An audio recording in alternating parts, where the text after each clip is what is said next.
And now, really, honest to God, I don't say this, I never say this unless it's true. One of my all-time favorite guests, Bob Weiner, is here, National Democratic strategist, radio, TV personality. He is a national columnist in major papers, former Clinton White House senior aide and congressional senior staff. He's been spokesman in the White House for the drug czars, for McCaffrey and Clinton. He's been on Capitol Hill for Congressman Conyers, House Government Operations Committee. I could go on. He's directed the briefing room at the 2008 Democratic National Convention in Denver and the general press room at the last 5 national Democratic conventions. I know who to apply for press passes to. Yeah, see, now he's on the spot. He's a very respected media strategist. He's worked with the Democratic National Committee, President Obama's key personnel, and congressional leaders Reid, Pelosi, and Hoyer in message planning, and is one of Clinton's staffers. He was subpoenaed by Ken Starr, and he testified before the Whitewater-Lewinsky grand jury. He was commended by the New York Times for being the first witness to condemn Starr's overreach, and he was cited by the Times, in the Times, by Anthony Lewis as Starr's #1 abuse of power. It's so awesome. That's why we love having him here. Bob, welcome back to the show. Michael, I always enjoy doing your show. It's wonderful that you could read my intro from me so nicely. I appreciate it. I thought I was stumbling over stuff. I wanted to do you all the justice you deserve. But, the truth is that I so enjoy doing your show. And you're my first one. You may be tailing off now, but now Candy's got me doing 21, but we're leading off with you. So we get the best of you. And the reason is I love the fact of what you get out to your listeners. The truth, the vitality of what you do really makes the point that these Republicans are nothing but rich tax breaks. And, I had a 90-some-year-old friend who recently died who said he never saw a party that got elected for one reason, to give tax breaks to their rich buddies. And that's supposed to help America? So I love doing your show because we're able to get that out, and I know that you and your listeners appreciate the message of the fact that we have to fight. Last time we made a huge difference. It was either last time or the time before. It was a huge difference that we made because I remember when we were getting the health bill through, that Reid was insisting on a 60-vote margin, Baucus was insisting on a 60-vote margin, and Rahm Emanuel was insisting, who was the White House chief of staff at the time, on a 60-vote margin, and they said, we're not going to go to a 50. And I remember we ran around and we talked on your air and said, that is... I won't use the word, but use I was the word. really You can use every word. That's outrageous. The Bullshit. Constitution allows 50, and we should use the process that allows a 50 and not let it go to 60. What was it called? There's some technical word we used at the time. I remember. Sequestration. Yeah, that's right. And I said, we should be demanding that the Constitution be applied. And so I said to your listeners and to all of Radio Row, call Reid 202-224-3121. Call Rahm 202-456-1414. Tell them that's nonsense. We want sequestration. We want the rights of the Constitution, and go to what we have, because technically it was a budget issue and they could use the sequestration process to allow a 50-vote margin. That bill passed because we went to 1 week later. Within all the calls, they got thousands of calls. And thank God they didn't say Weiner said the call and Mike Levin put them up to it. Right. But they got thousands of calls. Reid and Baucus and Rahm to the White House, to the Congress, to the Senate, saying, you guys are full of it with 60, let 50, and we now have health care as the law of the land. But the battle is going to be just as violent to keep this bill, because we have a Supreme Court with Thomas, Scalia, Roberts, Kennedy. Who am I missing? The fifth one. The 5 of them are incredibly conservative. And Jeff Toobin said, even if you talk about Kennedy as the swing vote, he's more conservative than any that have been in the past when they would have ranked as most conservative. Right. We are dead meat in the court if we don't out them and lobby the court. And it's absolutely illegal. I mean, this is a free country. Right. There should be floods of calls going. And unfortunately, let's find it. I don't know the phone number for the Supreme Court. But there should be calls of the Supreme Court saying, you are stealing our health care. And you are to repeal Obamacare and for these debate moderators, for example, they never asked what they would do, what the Republican candidates would do about the 2.5 million children now receiving care on their parents' plans. The fact that half of Americans have pre-existing conditions now covered, that 47 million seniors now are having more of their life-saving drugs covered under the Affordable Care Act with a disappearing donut hole now. The fact that preventive medicine is now covered and preventing serious illness, that people are for the first time covered for life. And the fact that without the Affordable Care Act, there will be 30 million people without health insurance, which all the studies, most recently Harvard, say would die sooner. Just give all that away when we finally match what every other civilized nation on earth offers its citizens. So if we don't get that message to the Supreme Court, what do you think's going to happen? Citizens United 5-4, Bush v. Gore 5-4. You really think that they're not going to take the opportunity to be Republican appointees and vote 5-4 against the bill that's Obama's signature achievement? Oh, absolutely. So of course they will, unless we out them and embarrass them to such an extent, like just happened with the Internet Privacy Act, by the way. Just happened. They changed civilization by making the Senate and the House change their minds. Absolutely. And so if we've got to do that now with the Affordable Care Act. Okay, my filibuster is over. Okay. What do you want to ask? I want to clear up one thing. I do believe that there was one Republican candidate that did have a suggestion about what to do with the 20 million or how many millions of kids that are now insured. Didn't Newt say that we were going to put them to work as janitors at school? Yeah. And maybe they can get insurance that way. Maybe that's his plan. Newt wants to create the party, the Child Janitor Party. They're going to change the Republican name to the Child Janitor Party, emphasizing how its members are all on food stamps. Right. That's and he's gaining in the polls. He's rising now. It's ridiculous. He just got Perry's massive endorsement. He's got Perry's endorsement, but his second wife's going to jam him tonight on Nightline. Yes, she's going to stick it to him in a big way, and that's going to be awesome. But he's closed it within 7. It's crazy. And the trending now, it was 20, then 14, now 7. Mm-hmm. You got to watch those daily tracking polls, and it's very possible because Newt, he is so smooth and persuasive.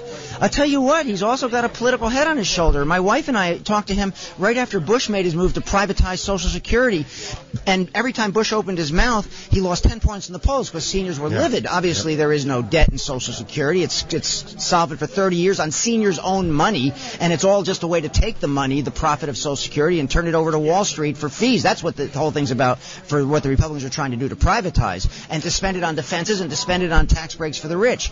But Newt recognized the politics of the thing, the devastating politics from seniors, and he said to my wife and me that he never saw an administration play an issue worse than Bush did with Social Security. He recognized that. And then, you remember, he opened his campaign getting himself in deep doo-doo by saying that the Ryan plan was right-wing social engineering. He's right on both counts. Yes, he's right on both counts. So,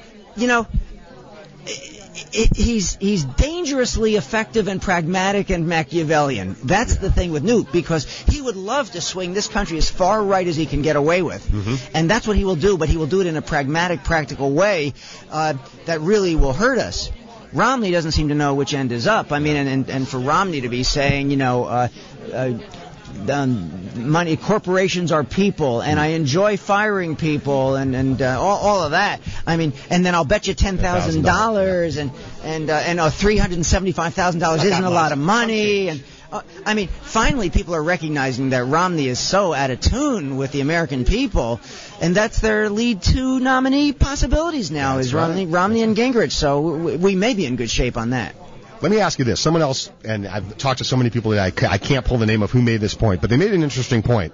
In the weighing, as far as the health care debate goes, and the implementation of the act, which is more important, the Supreme Court ruling or sending back a Democratic Congress with Obama in November? The most important thing would be one of the Republican court members dying so Obama could replace him. Yes. And don't consider, by the way, that because the Democrats are a little old and the Republicans are a little younger, Roberts has a heart palpitation. So, those of us and that came in the physical on his way in, and, they said, it won't make any difference. Right. The way somebody looks isn't necessarily how healthy they are. No. So, the key is to get Obama reelected so that appointees both to the cabinet, to the courts overall, and the chairmanships of the Congress, by the way, those are key. There's a real possibility. It's going to take, I think the number is 26 seats to flip the Congress back to Democratic, and with Congress at pick your poll, between 9 and 14% approval. Mm-hmm. I mean, Hugo Chavez, Fidel Castro and Richard Nixon are more popular than the Congress. And when you find that kind of a polling in Congress, that's what flipped it last time. Every time there's that kind of a negative on Congress, the Congress flips. Right. The danger, of course, is that it could flip the Democratic Senate to the other side. It could be a plague on both your houses. But I don't think so. People say that, and I don't think so, and here's why. Because the polls show by 15 points they blame the Republicans for obstructionism. Oh, yeah.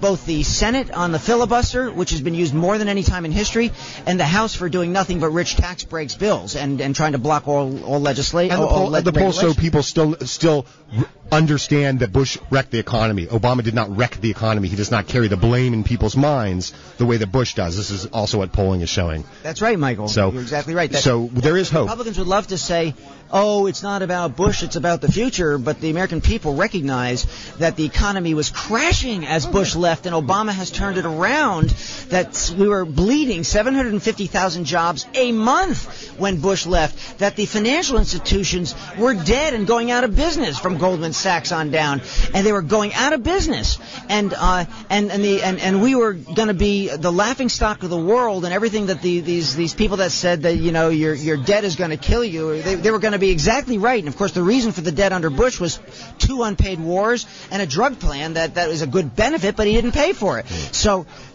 we were going deep under at the end of Bush, and since then we've had, which these debate announcers never say. They never say, how do you justify your policies when we've had 22 straight months of job creation? How do you justify the fact that we have all these benefits now, 2.5 million kids on health care? How do you justify the fact that the United States is no longer the laughingstock of the world? And how do you justify the fact that we got bin Laden, al-Awlaki, and Gaddafi, and those were signal successes? What would you have done differently? These debate announcers never say that. They never ask that. It's always just what are the differences among each other. Right. They never say, and how would you differentiate from Obama's successes? But yes, the main thing we have to do is to elect a Democratic Congress, and we have to re-elect President Obama, and we have to keep him empowered so that he can do Supreme Court appointments, and so that the Congress gets its Democratic chairs back on the House side and keeps them in the Senate. If we do all that, there's hope. There's hope. There's hope in spite of whatever the Supreme Court may do? Well, they're going to muck it up. I just don't see how with a court, with the way it's comprised, unless we out them, unless they embarrass them, unless they do something that so surprises all of us, that the best case scenario we can have out of the court is that they're gonna say the mandate is illegal, despite the fact that you've got Social Security and Medicare as precedents, despite the General Welfare Clause, despite the merits, in other words. They will say that you're forcing somebody to buy a product, and that's going to be the argument that they're going to use. And I can't imagine it going any other way than 5-4 with the Republican appointees voting in favor of the Republican position on this, because they know it's a signal situation that the people will wonder that appointed them why they were appointed politically if they don't. I mean, the court is people. Don't think that they're high-flying, high-minded, right. Oh, yeah. Righteous justices who deserve their robes. They are people. And so I think that the court goes against the mandate, and the best we can hope for is that they realize that the status quo of all these other people having all these benefits we talked about is so significant, and the situation is so dire that they don't take the insurance companies' babble about they can't afford to pay for those benefits, and they say those are still required, and Congress has the right to change those, but those are still required. That's the best we're going to get, is the benefits without the mandate. And then on that argument, Michael, and it gets a little complicated, but I've actually made a study of this, as the former chief of staff of the House Aging Committee and the former staff director of the Health Subcommittee before I did my other White House positions, but I've maintained health care is something I care about. You can make the case that those individual benefits are really only 4% of the whole bill. That's number one. And Howard Dean said that a while ago, that it's only 4% of the bill, number one. And number two, the insurance companies make $100 billion a year. So if they're cut to $85 billion, should we shed a tear? And that's the real argument, that it really shouldn't be up to the court to decide the amount of profit for the insurance company. All they should be deciding is the legislative righteousness of it. Right. So the insurance companies will argue in court, we can't afford it. The fact of the matter is that they can. They'll make a little less money, but plenty. Right. And so we hope that at least they'll keep the provisions in it.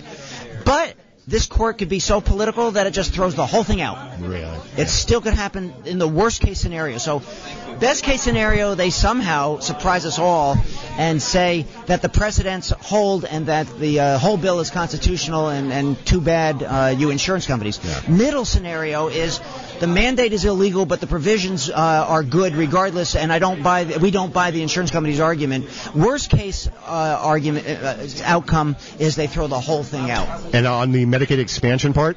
Well, that's part of it. Yeah.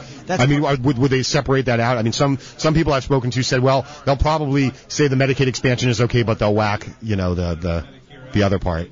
That's a big deal if they do it. I remember Jim Clyburn, the assistant Democratic leader and a friend who's now in South Carolina fighting that good battle. But he said, people say that this is not what was it called, to get the whole health bill and have it all mandated like Medicare. What did people call it? Single payer. Single payer. This is effectively single payer when you figure that 30 million people are coming in on Medicaid, and Clyburn was the only one who made that admission, and said that on TV. And I remember him doing it and saying, Jim, finally somebody figured it out that of course you're putting Medicaid in and it's mandated, and so it's single payer for those 30 million people. The court is going to use the tax argument. Is this a tax that's mandated to buy a product, and whether you can be taxed under all the provisions so that the Medicaid stuff can be helped paid for becomes a question. Now, what I don't understand, and it's bizarre, but the White House had a statement in a Washington Post article that said, on the tax issue, they're going to cede and get a court-appointed lawyer. What? You guys are not going to make the case that this is parallel to a tax and that and therefore it is allowable under the Constitution? You're really not going to have your best lawyer make that case? You're going to come in with some court-appointed lawyer? So I don't even agree with my guy's strategy sometimes. That one was totally bizarre to me. And I've asked people, I asked the guy who writes for Bloomberg and some other people, how do you explain that statement? I asked the DNC's overall communications director, did you see that statement in the Post today? And his answer was, I don't have a clue. So I don't understand that one, how they would see the argument and allow a court-appointed lawyer on one of the most important cases of our lifetime on that provision. So unless the only thing I could think of is they think that the court will simply approve it anyway, and that part of the suit has no merit. But that's way too circular. Yeah. You got to have a good lawyer for all your provisions. Yeah, absolutely. I got the 1 minute warning, so I'm going to have to let you go as much as I don't want to. Let me just say again, love having you on the show. Anything we can do to help you, anytime you need to get the message out to the far left, which is what listens to us, call us.